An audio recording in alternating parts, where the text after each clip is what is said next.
Rachel was a skeptic. She never believed in ghosts, not in the way the others did.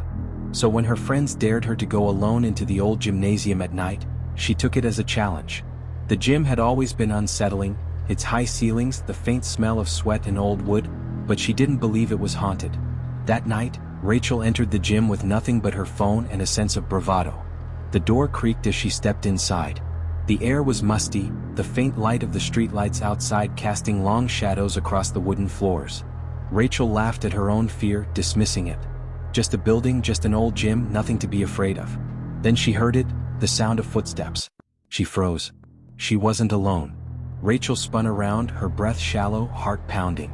She couldn't see anyone, but the footsteps were unmistakable. They weren't coming from outside the gym, not from the halls or the bleachers. They were coming from the court, the sound of slow, heavy footfalls as though someone was pacing. "Hello?"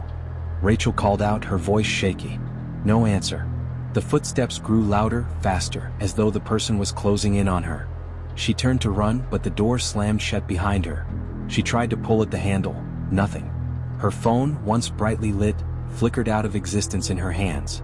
And then the laughter began. It was quiet at first, low and breathy, like someone who had been holding back a laugh for far too long.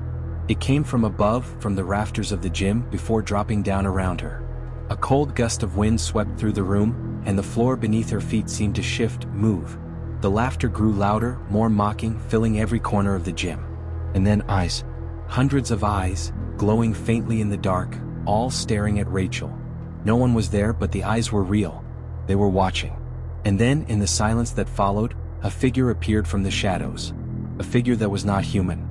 It had no face, just a dark void staring at Rachel, and it reached toward her with long twisted arms. Rachel tried to scream, but the words wouldn't come.